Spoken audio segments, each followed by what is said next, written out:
All right. So Logan Paul, YouTube sensation, you might say, and big on the internet. Many, many years ago, we had Logan Paul going to Japan.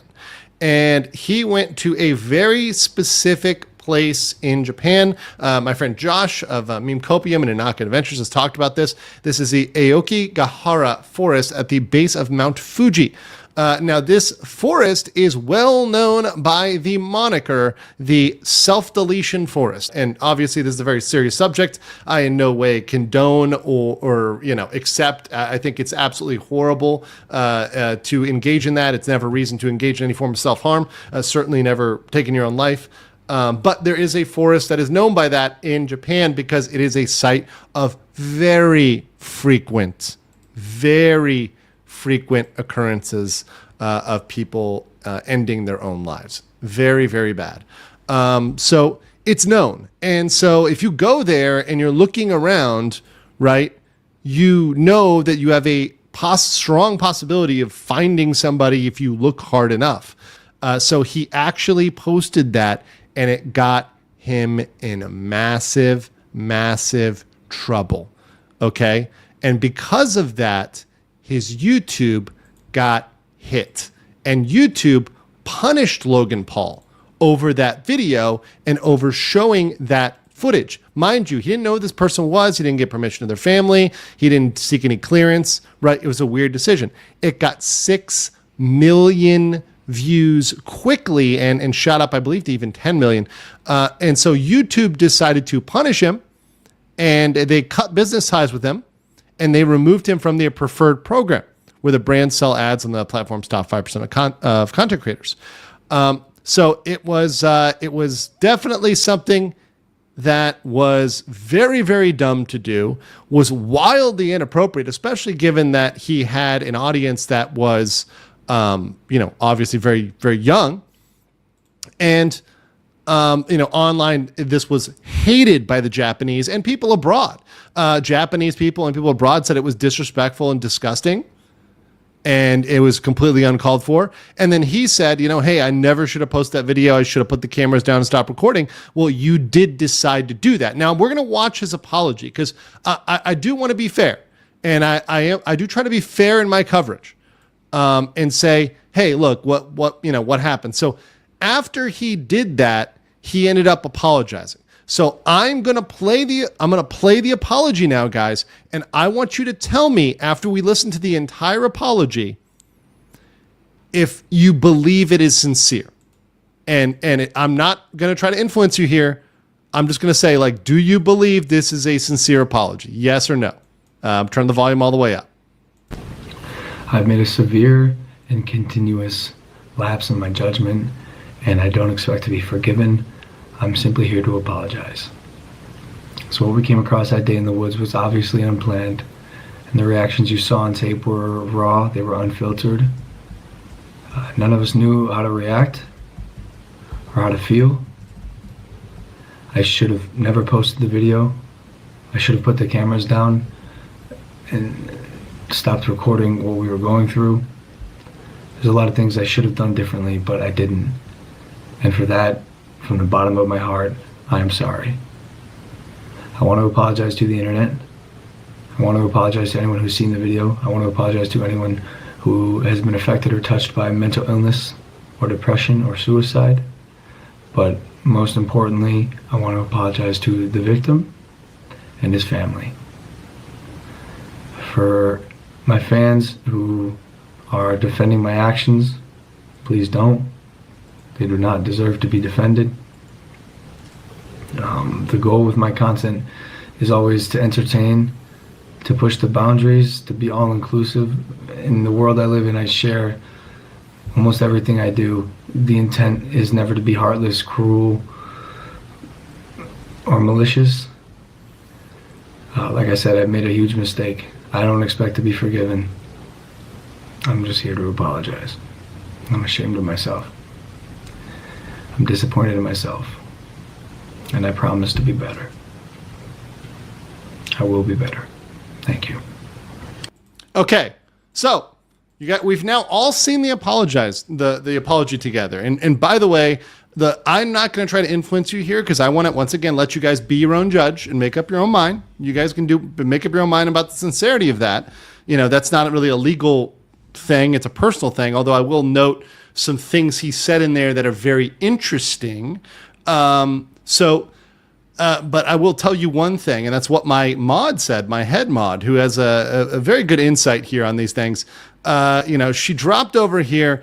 Danielle says this was definitely written by lawyers. So yeah, I'm not going to tell you how to feel about the sincerity, but I will tell you this is absolutely true. He uses words like intent, right? That is meant to mitigate criminality, saying, oh, there was no intention to do this. But one thing where I think he screwed up in that, at least from a legal standpoint, is he did say that I was trying to push the boundaries. And this is the problem with nuisance streaming is a lot of people say, oh, well, it starts out benign. It starts out non-criminal. The problem is in the nuisance streaming realm, you do have to keep pushing the boundaries in order to get more engagement, to be the next big thing. So you keep pushing the boundaries and pushing the boundaries, right? And that's how you end up doing things that are indeed not legal.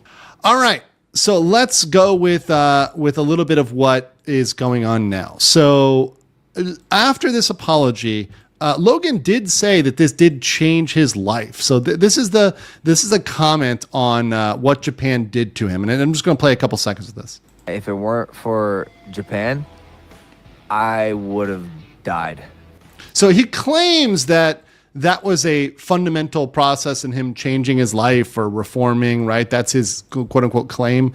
He claims, once again, to be apologetic and sorry. So years later, he is now on a podcast with Aiden Ross, and let's see what he had to say about coming back to Japan. So there's two clips here. I'll play both of them. One's from Instagram and one's not. So whatever, but here we go. Can we please go to Japan and stream? Like I'm telling you, Logan, it'll go crazy. Listen, we could do a fun Japan trip. I had a bad Japan trip. You had a bad Japan trip. What happened in your trip? Because I went home after a day. You guarantee what? It wasn't as bad as you? No. Okay. What happened? So I left for a family emergency after being there for a day. Are you? Okay, but let's go back to Japan, you and I. I'm telling you. Logan, it's gonna be fun, dude. If, how about this? If I go back. Okay. And I'm invited back, I'm welcome back. Yes, of course. By the Japanese people and the country of Japan. Yeah. Let's do a stream. Yes! Yeah, let's do a stream. Let's fucking... If you want that, put a W in the chat right now, man. If y'all want that, one question. So yeah, that's one. And then there's just another angle here. It's more cropped, but I'll play this one too. So once again, let me just be clear about the statement that he makes, right? Let's do a stream. But let's go back to Japan, you and I. I'm telling you. Logan, it's gonna be fun, dude. If, how about this? If I go back. Okay. And I'm invited back, I'm welcome back. Yes, of course. By the Japanese people and the country of Japan. Yeah. Let's do a stream. Okay. So the point I want to put here is there's a lot of things I want to point here. Number one, obviously he was thinking for a second there whether he wanted to even take a chance to do that.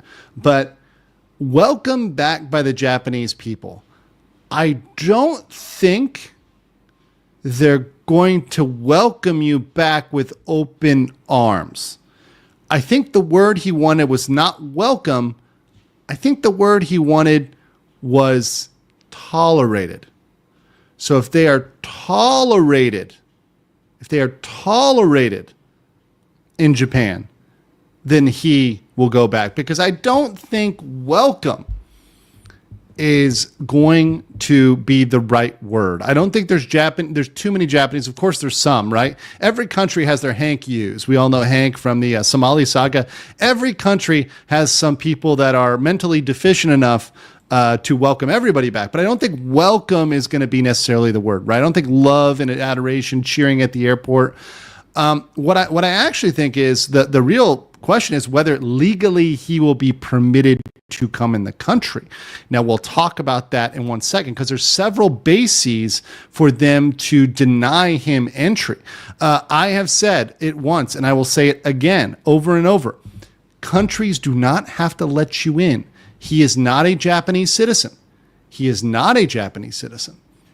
And therefore, he has no right to come to Japan. And as far as I know, he has not obtained any special business visa or special permit to come to Japan. That would take an approval process, which generally would take 6 months to a year, right? So as far as I'm aware, he does not have any special visa. And by the way, even if he did have a visa, right, which would say he went through a process and he went through applications, et cetera, right? Even then, if he shows up, they could decide, yeah, you know what, we don't want to let you in. And there are many reasons why people are not let into a country. It can be for criminal history. It can be for, being a persona non grata, aka being someone who is very, very annoying, but not necessarily a criminal.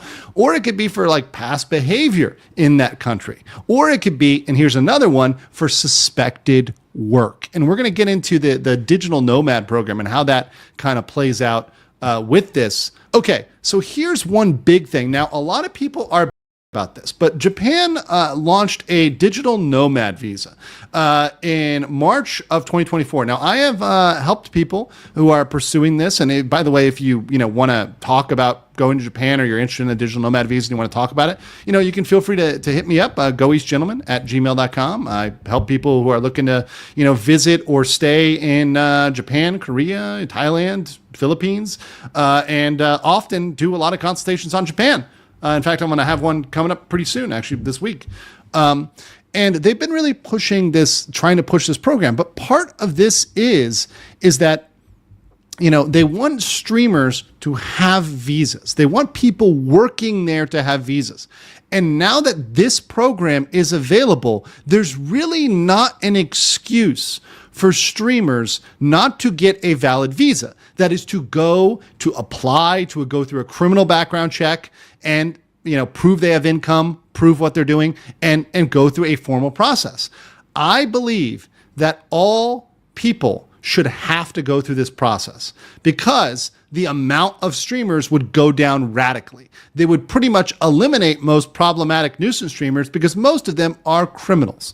And there's many of them that have a deep criminal record that would never, ever, ever pass muster for a criminal background check in Korea or Japan specifically. It would just not happen. They would not be able to pass a background check. So I think that gets a lot of the criminals out there and allows them to say, hey, if you're coming over here and you're in part of the system, you're paying, you're in, it's fine.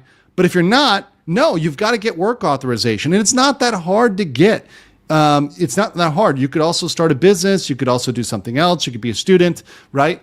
But we're not going to allow everybody to just come here and stream. And a lot of streamers are getting really mad about this because they're streaming and making money in Japan without permits. Why do I say this needs to be handled now? Because they haven't really officially banned people from working streaming. Not officially. They haven't clearly came out and said, we're going to crack down on streamers in Japan.